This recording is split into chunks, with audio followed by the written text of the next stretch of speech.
Hey there, everybody. Hope you enjoyed the holiday weekend if you're here in the United States, and for those abroad, welcome back. Today's video is going to be pretty straightforward and to the point. It's also going to provide a lot of scientific evidence behind what it is that a lot of folks have been ranting and raving about in regards to the improvements, or at least the perceived improvements, that FSX Theme Edition provides over regular FSX. If you watch my other videos, you'll know that I'm someone who had a lot of vast issues in the past. I'd fly big tube liners into high quality airports after on long distance flights, and it was a real burden on me to continue to have out of memory errors as I'd be right in on approach or as I'd be flying over complex scenery.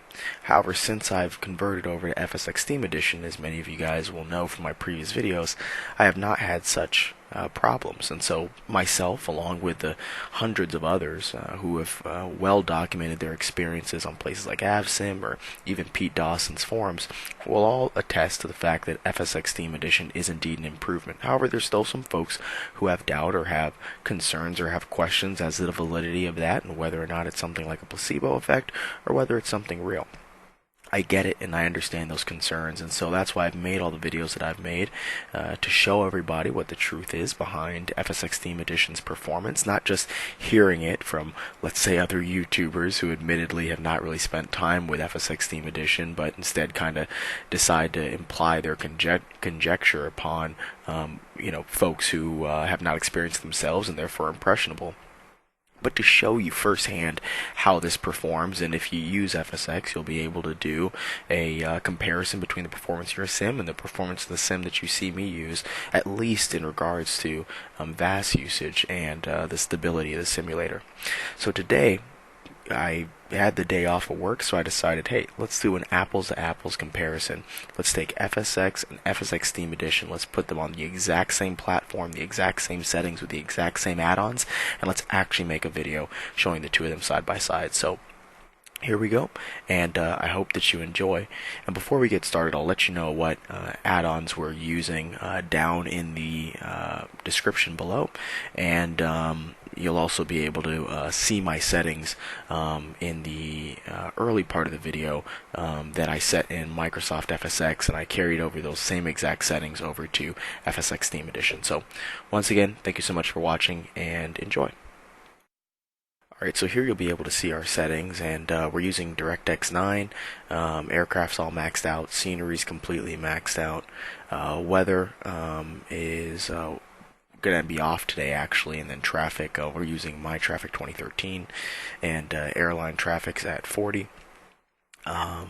GA traffic is at 20, I believe actually 15, I'm sorry, and airport vehicle density is all the way maxed out, with boats and ferries at 20, and we are using GSX by FSDT.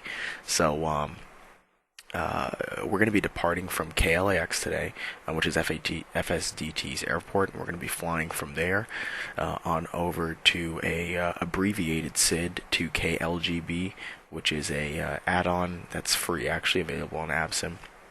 Also, from there we'll be flying the PDZ approach into KONT, which is another freeware, and we'll be flying that approach. Now, as you guys saw, all of our sliders are maxed out, but also our LOD is increased up to 6.5. So our LOD is very high. It's usually the kind of LOD that would completely break the flight simulator. But I've actually been able to fly on an LOD of 6.5 from airport to airport, so I decided to try it with FSX as well. So we're all maxed out. We're going to be flying with an LOD of 6.5, and in FSX I also to make it an even playing field, I increased the max texture size to 4096, which is the default in FSX Theme Edition, and also put the high mem fix as well into the CFG of FSX Theme. I'm sorry, of regular FSX, and you'll see that a little bit later on in the video. So as you guys can see here, our VAS on the ground for FSX is pretty much maxed out already. I mean, it looks like, in my experience, trying these similar settings, I've hardly been able to make it off the ground with those sort of settings. So it looks like she survived at least to this point. And now we're looking at FSX Steam Edition. Now that we're looking at FSX Steam Edition, I skipped over the settings. We'll be looking at the CFGs a little bit later, so I skipped over the settings because they're the same exact settings from sim to sim. And down here I have my Process Explorer. You guys can see what our VAS will look like, and immediately when you look at the VAS from FSX to FSX Steam Edition, from when I loaded up FSX to FSX Steam Edition, you'll notice that the VAS off the bat is much lower. Clearly Dovetail has done a great job optimizing the VAS usage of the simulator and the way that it not only loads those textures in the cache to begin with, but also of course the way that it manages that cache throughout the flying experience. So hats off to them there, and you guys are going to see us do the same kind of thing. You'll see the sim load, and if you notice, actually the textures loaded much faster in FSX Steam Edition. We'll go outside, we'll do a quick spin around, and you'll be able to look at the VAS usage throughout that process, just like you saw with regular FSX. Just setting up our flight here,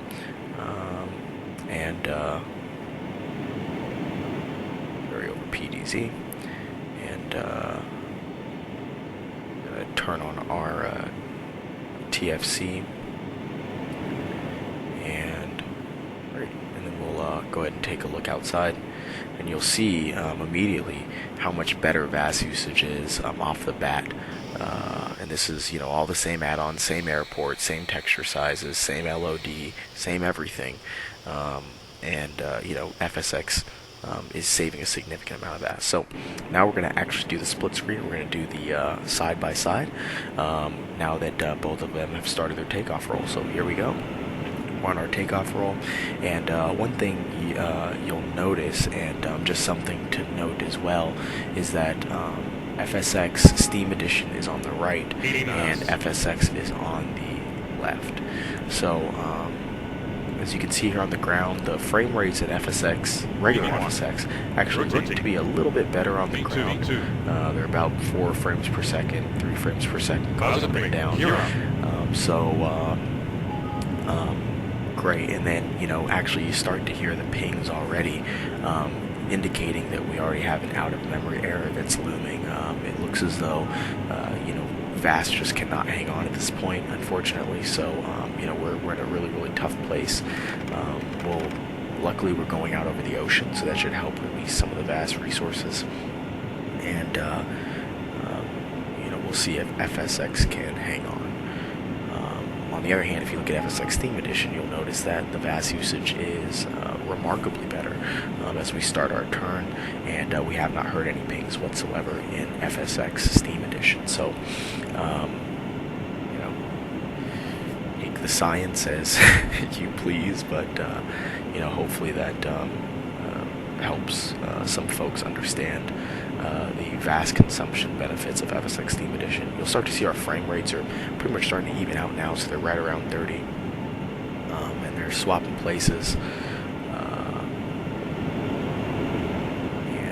We're about to start the last part of our abbreviated SID, so we're going to look outside of the cockpit, and I set up before the flights a fixed spot, or locked spot position. As you notice, they're completely the same, so we're not really going to move around too much on the outside. We're just going to look from the outside so that you guys can see that the scenery is exactly the same, the LOD is exactly the same, the density is exactly the same, and then we'll just kind of enjoy the scenery and watch our VAS and our frame rate. So we're about to finish out our turn here to intercept our path between the abbreviated SID and ALGB. So let's see how it goes.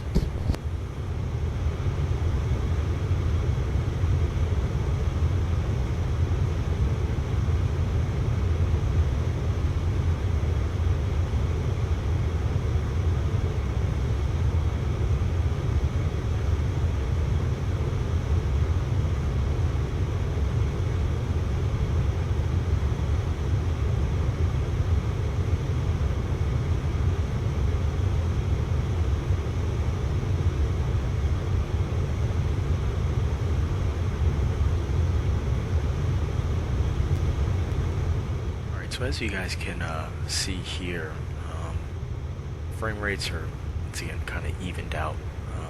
They're kind of swapping places, so definitely not as big of a variation as we saw on the ground.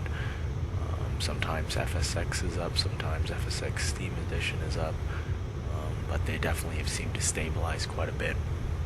However, the one thing that you will notice a massive difference in is VAS. So right now, FSX Steam Edition is saving VAS by about 500 or so, and it's looking pretty rough for regular FSX. It looks like, it looks like that out of memory is on its way. So we'll see how long she can hang on. We're coming right up to KLGB now. Looks like VAS has just completely gotten out of control for FSX. Soon when we cross over KLGB, we're going to switch to the inside view of the cockpit so that we can start setting up our approach to KONT, since we're already at our cruise altitude of 11,000. So let's see, and there she goes. So she's dead. Yeah. So I've used this performance benchmark for a long time. I could have told you that's pretty much what was going to happen. Actually, I used lesser settings before, and I could pretty much tell you that's what was going to happen with FSX. It just can't handle that VAS, and that's something we've just kind of learned to live with. But not anymore. So as you guys can see, FSX Steam Edition continues to chug on just fine. You guys can see that VAS is, don't get me wrong, it's high at 3.6 gigs. It's not something that I would normally feel comfortable with, but in my experience with FSX Steam Edition, she can come really, really close to the edge and still survive. So we'll see how long she can survive for.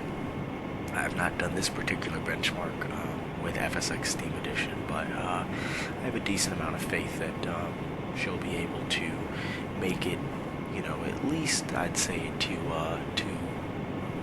final, to maybe catch the localizer of KONT. I don't know if she'll make it to the ground, but we'll see if she can at least catch the localizer. So we're going to look at the CFGs here now, and I saved my FSX CFG on my desktop before I uninstalled FSX, and then I also am going to navigate on over to the CFG of FSX Steam Edition.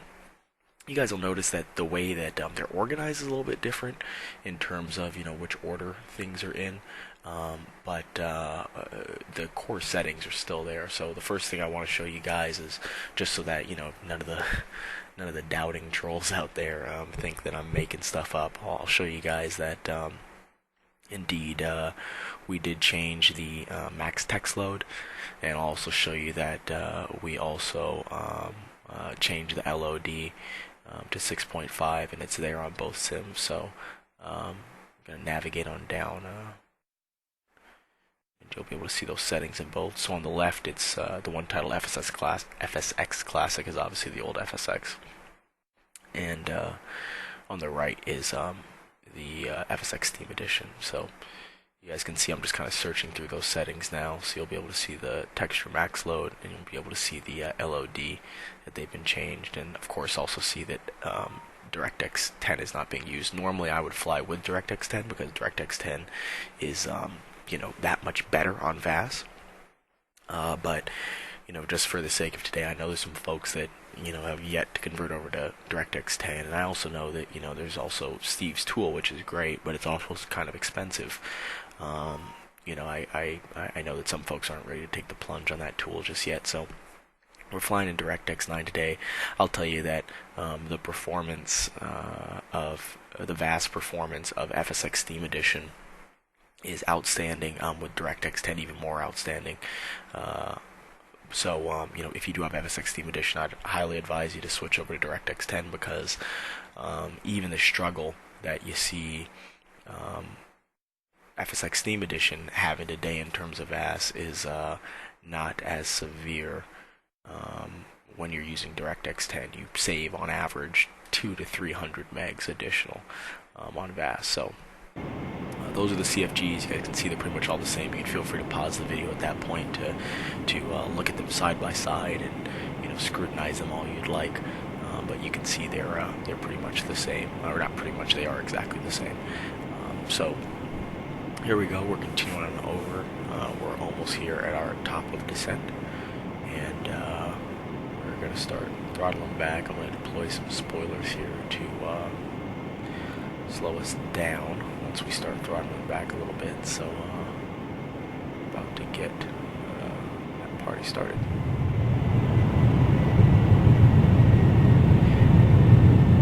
Now, of course, we're going to see FSX Steam Edition even struggle here, I'm sure, because as you go slower, especially as you guys can see, this is a major metropolitan area that we're approaching here. As you go slower, the sim obviously loads and holds those texture resources and those autogen resources for even longer. So, we're flying over, as you guys can clearly see, an extremely dense metropolitan area. A lot of forest, a lot of mesh data, a ton of vector data with all those little streets and little rivers and all that. On top of course, the autogen and of course the fact that we're rendering it a LOD of 6.5. It's gonna really stress the bass here. So if FSX Theme Edition can make this, I dare to say can just about make anything. So let's see.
Alright, so coming up here to our final part of our approach. So we're going to get ready to start our turn here any moment. And we'll look to intercept the localizer. As you guys can see, VAS is really starting to mount here.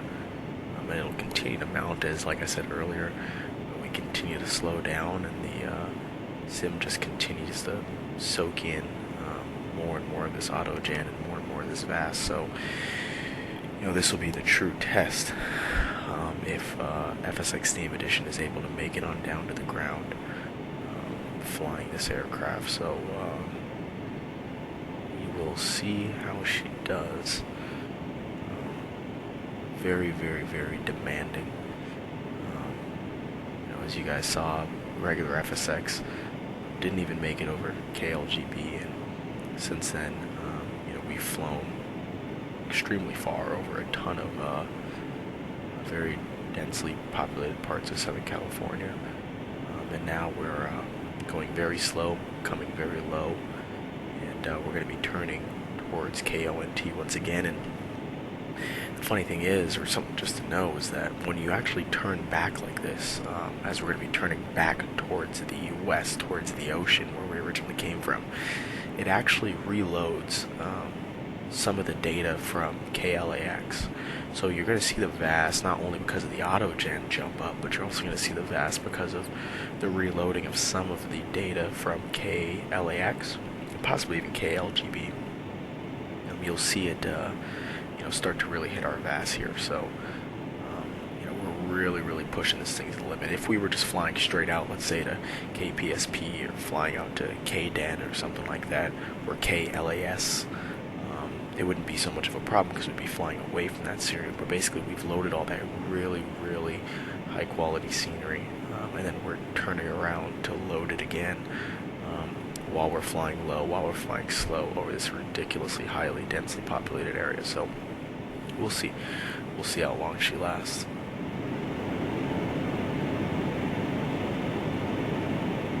And you guys can see here that it looks like VAS is pretty much hitting its limit now. 2,500. We're, you know, creeping up to the 3.9 gigabyte range, and as you guys know, with a 32-bit application such as this, it dies at 4 gigabytes. So we're getting there. Don't know if we'll touch the ground, but we're getting there. So we're gonna set up our final now. I'm tempted to speed my way over to the airport just to keep us alive, but slow it down.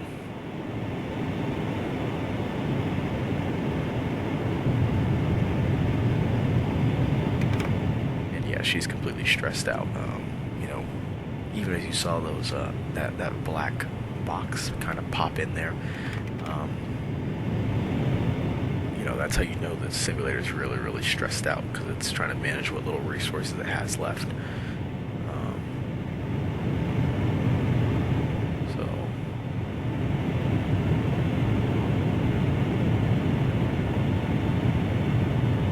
here we are, almost at 4 gigs.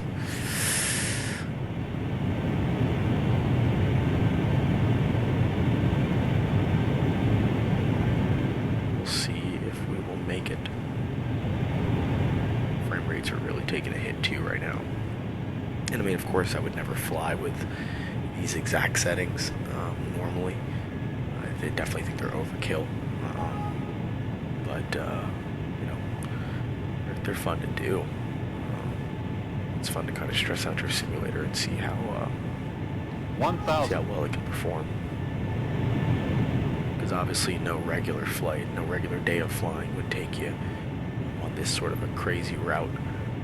Especially with a, you know, high quality aircraft such as this Quality Wing 757, which is a little bit of an older aircraft as well, so it's not exactly optimized to modern FSX standards. You know, it's definitely nowhere near as optimized as, let's say, the 777 is, but you know, still performs well.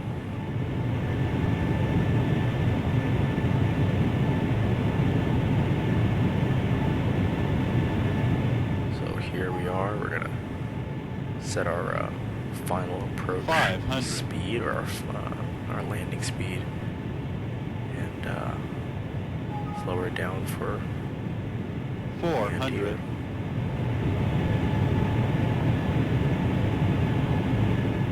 And you see Vass's pretty much hit its limit. 300. Let's see if we can make it. You guys hear the pinging, obviously, the most annoying noise in the world.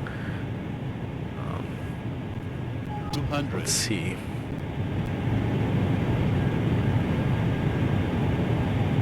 100.